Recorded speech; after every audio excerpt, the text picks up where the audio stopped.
Countdown for a blast-off. X minus 5, minus 4, minus 3, minus 2, X minus 1. Fire.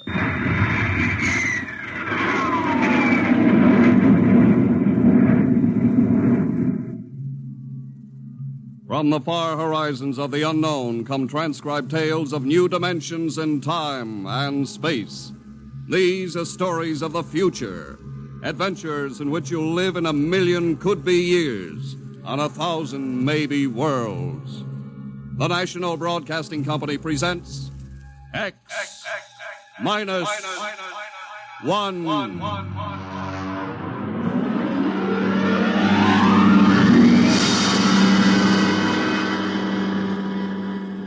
If you wanted to take over our world with a minimum amount of resistance and trouble, how would you go about it? Tonight we'll tell you how, with a strange and chilling story by George Lefferts. The Parade.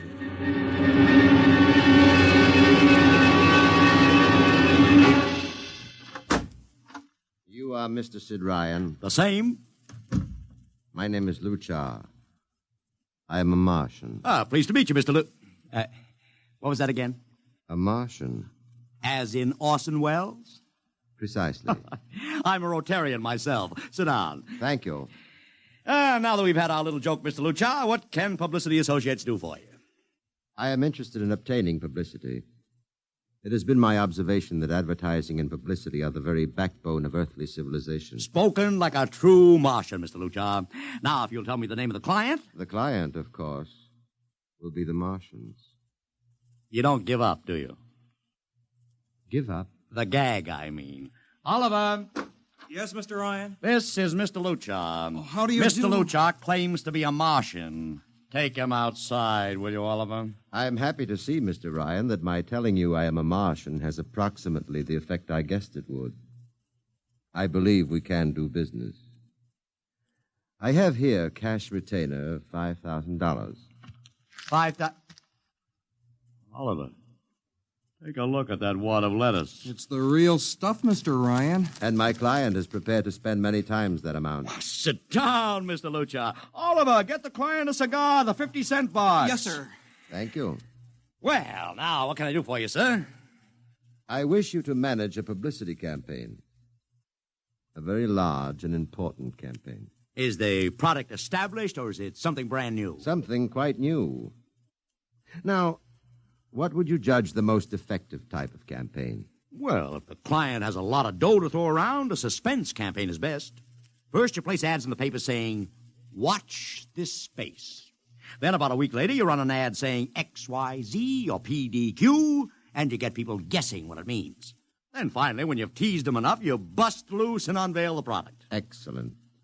We will conduct a suspense campaign. Of course, in this kind of campaign, secrecy is very important. Once the name of the product leaks out, it spreads like wildfire, and the whole campaign is kerfloppo. Quite so, quite so.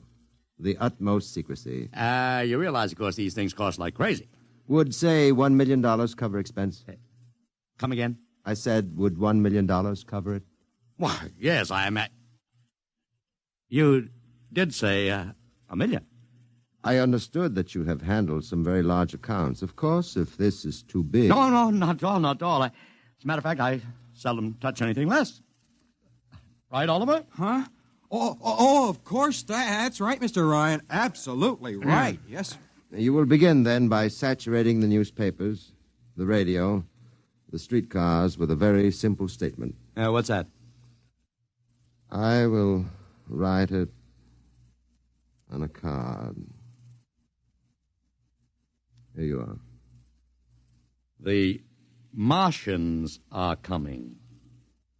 Say, that's not a bad teaser. Got that, Oliver? Yes, sir. The next ad will read, June 1st is Martian Day. June 1st is Martian Day. What happens on June 1st? The parade takes place. What parade? I wish you to arrange a parade up Fifth Avenue. You mean like the Macy Parade? Exactly. Except that the theme will be the world of tomorrow, the Martian world. My client would like it to be a gay affair. Balloons, clowns, pennants, pretty drum majorettes. Say, that sounds terrific. I might be able to interest the department stores in a tie-in. Fine. The parade will climax the campaign. On June 1st, the product will be unveiled. Good enough. By the way, Mr. Luchar, just what is the product? What are we selling? Oh, no, Mr. Ryan. Secrecy, remember? Yeah, but after all... Mr. Ryan, all will be revealed to you in good time. For the moment, let us say that we are selling a concept. A concept? The concept of invasion from Mars.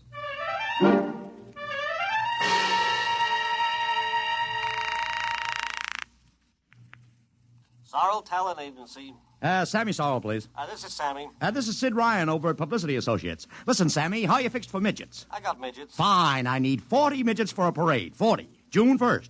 And listen, Sammy, I want them dressed in little spacesuits. In little... You know, like men from Mars. Mars. Okay? And I want some movie extras, maybe 50 of them. 50. Also rigged up like men from Mars. Make them look gruesome. Got that? Gruesome. Also, I need some horses with pretty girls on top of them. Maybe you can get that bunch from Maroney's Traveling Circus, the one we booked for the Fireman's Parade in Albany last year. Yeah, I'll try, Sid. Never mind the expense. Just get me the talent. It sounds like you landed a big client there. Who is it? It's a secret. I gotta hang now. Call me back, Sammy. Right. How you doing, Oliver? Oh, fine, Mr. Ryan, just fine. I got 100 small boys pasting little stickers. The Martians are coming on the subway platforms. Good. We got full-page ads in all the dailies. Good. And 10-second spot announcements on every local station. Good. It's costing a fortune. Good. The more it costs, the bigger our percentage. Spend like you were going to the electric chair, Oliver. Yes, sir. How are you making out in the parade? If it comes off, it'll be the biggest thing since Barnum invented the midget. I've got Macy's, Gimbals, and Saks to contribute floats. Everything is built around the Martian theme, see? Even the horses will have long feelers attached to them and funny-looking extra legs. It'll be sensational. That sounds fine, only... Only what? Mr. Ryan, we don't even know what we're selling. Oliver, my boy, do you think old Sid Ryan has been sitting here spending all this moolah and not putting two and two together? You mean you know who Luchar represents? Just by accident, understand? I have learned that Century Pictures is making a big new epic. One of those expensive pictures they make in secret and then spring on the public because they don't want the other studios to get the jump on them. What's the picture? A space opera titled Invasion from Mars, get it? Oh, I begin to see. Also, by mere coincidence, it's supposed to have its premiere sometime around June 1st. You follow me? Yes, but, Mr. Ryan, Century has an exclusive contract with New Feature Syndicate for all their publicity. Suppose Century Pictures doesn't like the way New Features is handling their stuff. They want to get out of the contract, but New Feature says no, so they have to get around the contract. A man named Luchar, client unknown, starts publicizing the Martian invasion. Need I go further? I don't know, Mr. Ryan. Sounds pretty far-fetched to me, but I don't know. That's what I like about you, Oliver. You're so innocent.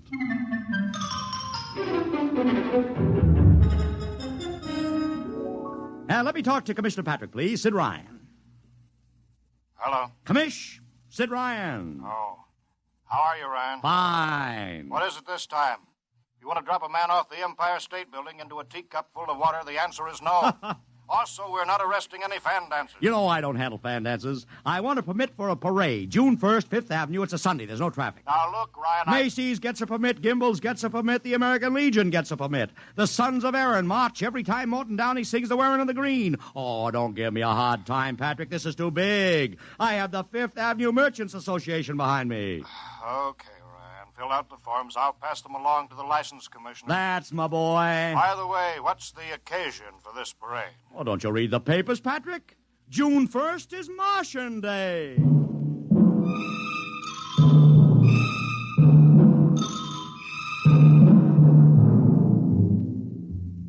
How is the campaign going, Mr. Ryan? Like wildfire, Mr. Luchar, like wildfire. Everybody and his brother is going along with the gag. Yesterday, we distributed 50,000 Martian hats to school kids. I got some of the merchants doing World of Tomorrow displays in their windows. Every big novelty manufacturer in town is climbing on the bandwagon. They want to get into the parade with floats, giveaways, anything. Everybody smells a buck to be made.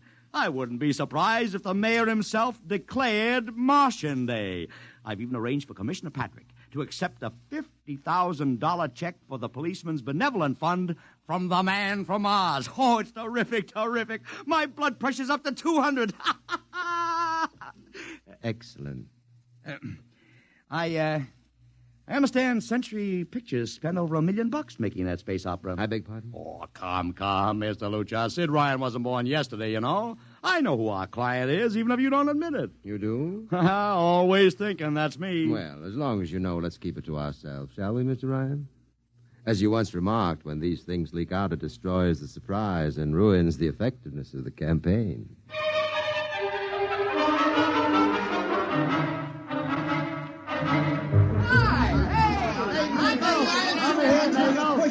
Ladies and gentlemen, this is Ken Daly speaking to you from our portable transmitter atop the reviewing stand for the much-heralded Martian Parade on Fifth Avenue.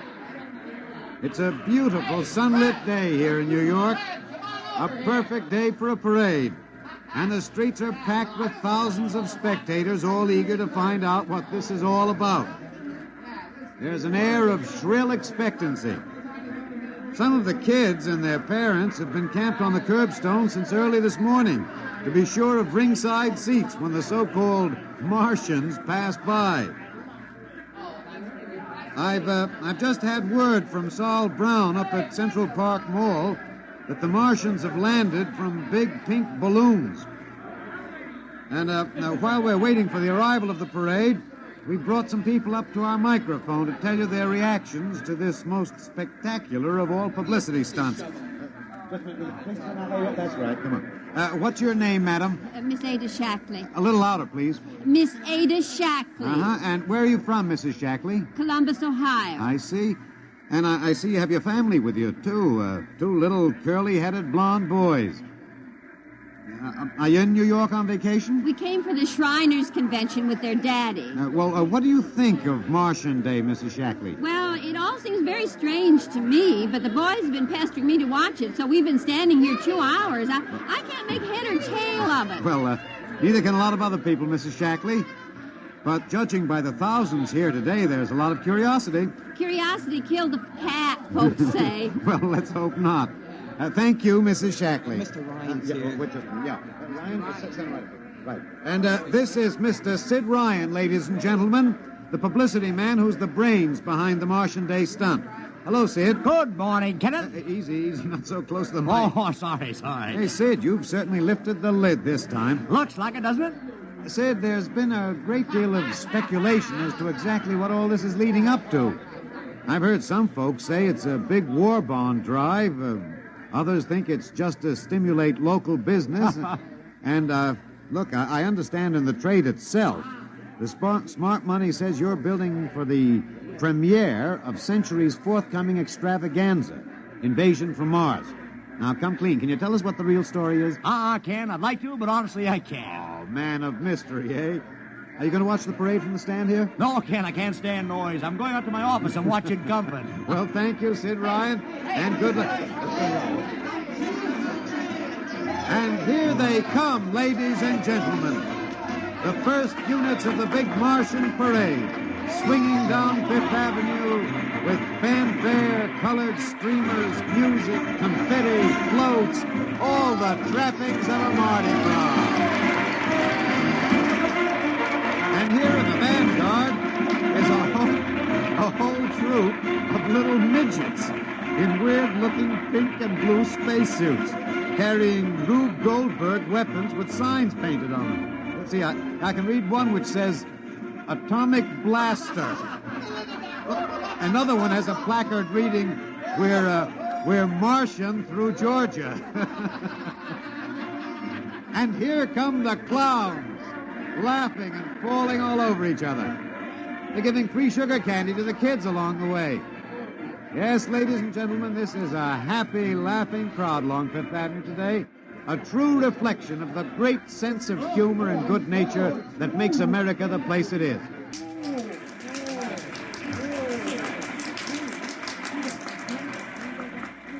This is promised as the climax of the show.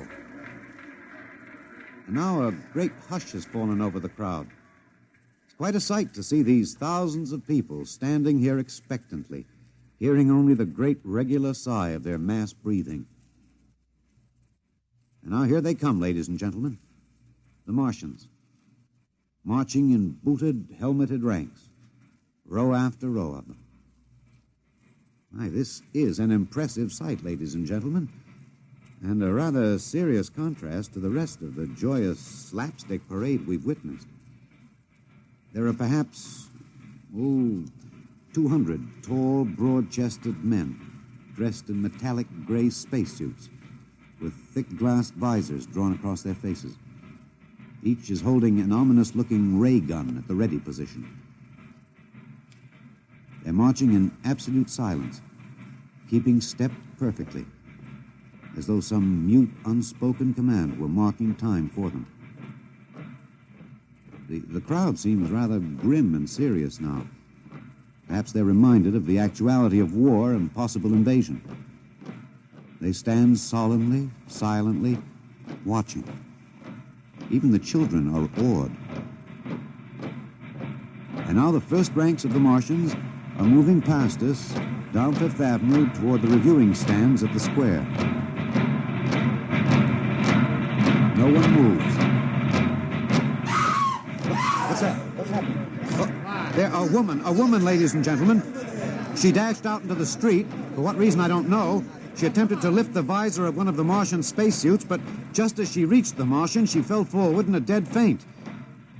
I tell you, I've never felt such mass tension in a crowd as we're experiencing here right now, today. All sorts of rumors have begun filtering back through the audience. There are excited whispers of she's dead, she fainted, and now an undercurrent of, what? They're really Martians. This is an example of how a single incident can precipitate mass hysteria, ladies and gentlemen. I tell you, it's a mighty reassuring sight to see the blue uniforms of New York's finest spaced every 10 feet or so along the avenue. Somehow, I can't explain it, this incident has begun to work on what was a moment ago a happy, carefree crowd, and the complexion is changing.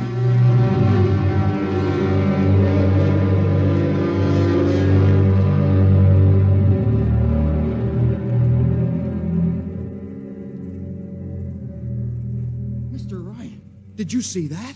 A woman fainted. Of course I saw it. What do you suppose she saw? Oliver, old man, did I ever tell you you were too naive for this business? But that young woman ran out into the streets to get a close look at the Martians, and then she screamed and fainted dead away. I'm well aware of that, Oliver, since I paid her $50 to do it. What? The dramatic moment, Oliver, the stock and trade of the good publicity. Man, relax. Holy smokes, you sure think of everything. Yeah, for my share of this deal, roughly $100,000, I can afford to think of everything. Shut the window. Don't you want to see the finish? We'll go down to the reviewing stand for the finish. Right now, I want to make a phone call. By the way, where's Lucha? I haven't seen him. Well, he'll be around. Boy, those Martians sure look like the real thing. How would you know the real thing if you saw it, Oliver? Well, gee, I don't know. Close the window, Oliver. Oh, yes, Mr. Ryan.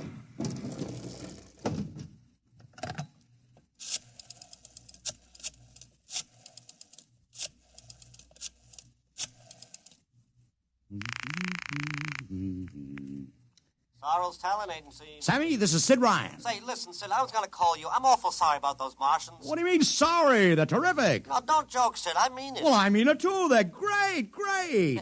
Are you in the bag? Never felt better. You mean it, don't you? Of course I mean it. What is this? There are Martians in the parade? About 150. Of course, I only ordered 50, but Sid, under the circumstances... Sid. Well, what is it? Sid, don't you know? I couldn't get you a single movie extra. There's a studio strike in New York. I was going to call you, but I figured... Hey, wait a minute. Where'd these guys come from if you didn't hire them? I don't know. Maybe Oliver... Oh, hold on. Oliver? Yes, Mr. Ryan? Did you hire those Martians? No, sir, Sammy, this is on the level, isn't it? Honest, Sid, Okay, Sammy, I'll call you back. What's the matter, Mr. Ryan? I don't know. I just don't know. I've got to locate Lucha. What's Century Pictures number? Mr. Ryan, this is Sunday. Oh, yeah. Well, get me their publicity director, Marty Sanford, at home. Oh, yes, sir. Yeah.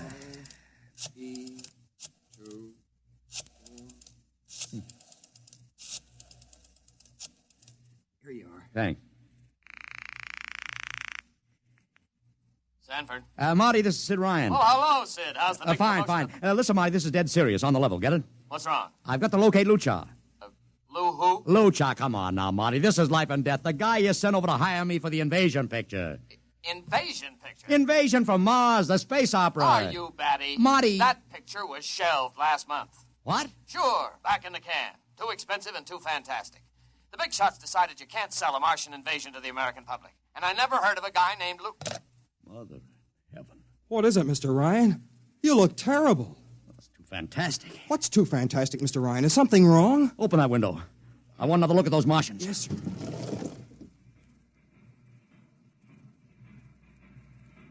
Look at them.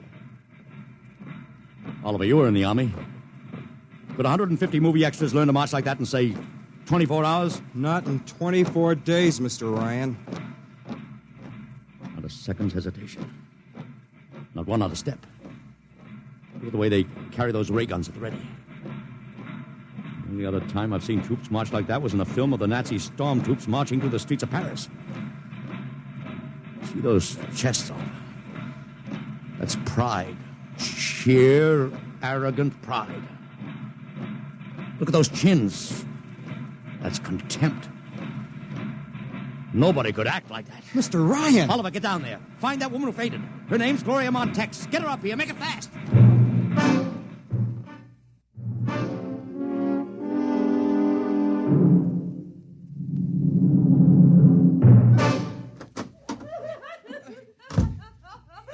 Here she is, Mr. Ryan. I can't get much sense out of her. Stay away from me. Gloria, it's me, Sid Ryan. Oh, don't kid me. You're a Martian. Gloria, settle down. No, you're wearing a mask. Baby, it's me, Sid. And underneath, it's awful. It's all big green eyes and those feelers like a catfish. Baby, snap out of it. Listen, what happened down there? You ran out and screamed like I told you, but the fainting, that wasn't in the act. Oh, go away, please. Go away. What'd you see? Oh, no, please. It's too awful. Please. Just one question, baby. Inside that helmet, what'd you see? You won't get anything out of her, Mr. Ryan. She needs a doctor. Okay, Oliver, I've heard enough anyway. You take care of Gloria here. Get her a drink. Where are you going? To see the commissioner. We gotta stop this parade before things begin to happen.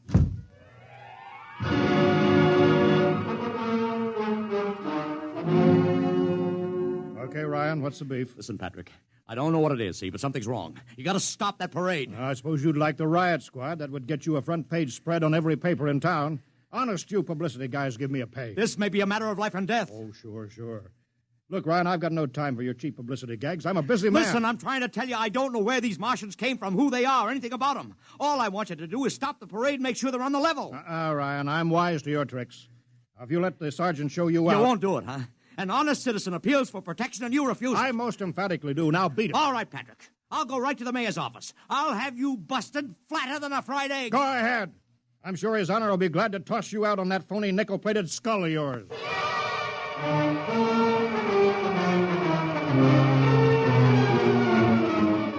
You heard me, Ryan. You cannot see the mayor. Adolf, please. This isn't a gag. I don't want publicity. All I want to do is maybe prevent something horrible from happening. In case you don't know it, wise guy, something horrible is already happening. A couple hundred little kids are in the hospital with ptomaine poisoning from that phony Martian candy you passed out. Or didn't you know? I didn't. We've got to stop that parade. Sure, you'd like nothing better than to start a panic now. Maybe a few hundred people would get trampled to death. Think of the newspaper space that would get you and your product. I won't stand for this, Adolf. You won't have to, because you're going to get out of here right now. Go on, beat it. Get out. You and your publicity stunts make me sick to my stomach.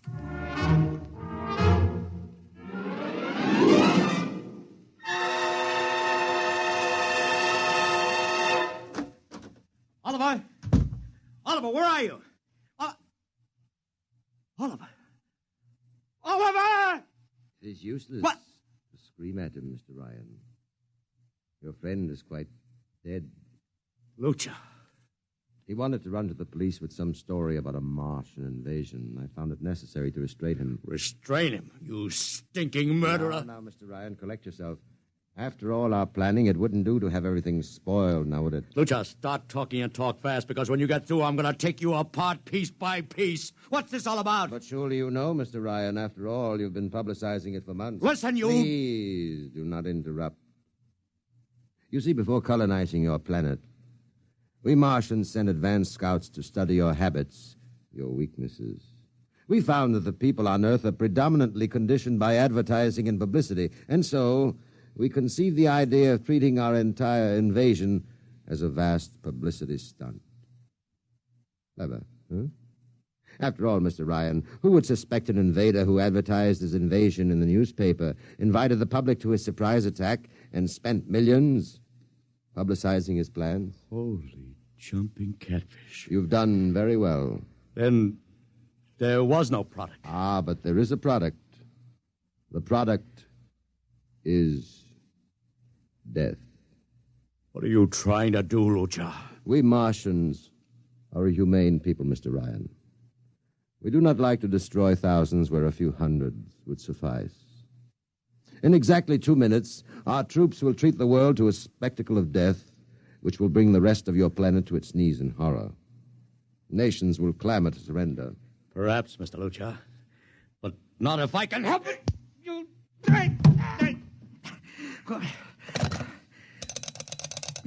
Yes, please. Operator, this is Mr. Ryan. Get me the field telephone on the reviewing stand of the Martian Day Parade. Hurry. Anyone in particular? Just hurry. Reviewing stand, Sergeant Cassidy. Get me Commissioner Patrick. Hello. Hello. Hello. You'll have to talk louder. I want Commissioner Patrick. Oh. Patrick! Wait a minute. Things are quieting down. Now, what was it you wanted? This is Ryan. I have to talk to the commissioner. It's a matter of life and death. I'm sorry, you can't talk to him now. The chief Martian is presenting the PBA check to him. The Martians are going to fire a salute. Listen, you got to stop him. What? Stop him! I'm sorry, Mr. Ryan. You idiot! The works is going...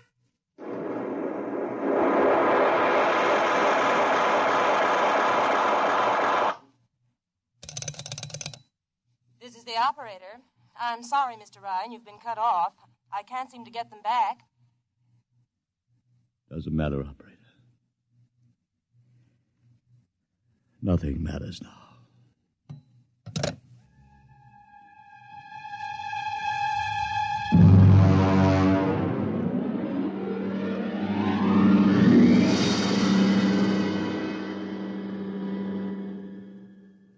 Tonight, X-1 has brought you The Parade, an original story written by George Lefferts. Featured in the cast were Joseph Curtin as Ryan, Joe DeSantis as Luchar, Alexander Scorby as Daly, Agnes Young as the woman, Ellen Deming as Gloria, John Thomas as Oliver, Arthur Anderson as Sammy, Wendell Holmes as the Commissioner, and William Keane as Sanford. Your announcer, Don Pardo. X-1 was directed by Fred Way and is a transcribed NBC Radio Network production.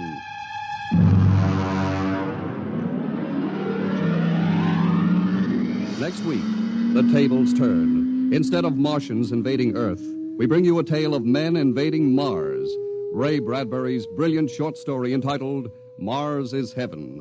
Suppose you were a member of the first rocket ship crew to land on Mars, but instead of seeing Martians, you find that you've landed in a town that looks just like home, that all your dead relatives and friends are there to greet you, so that as incredible as it may seem, you think you're really in heaven. That is, you think so, right up to the fatal moment, the moment of X-1.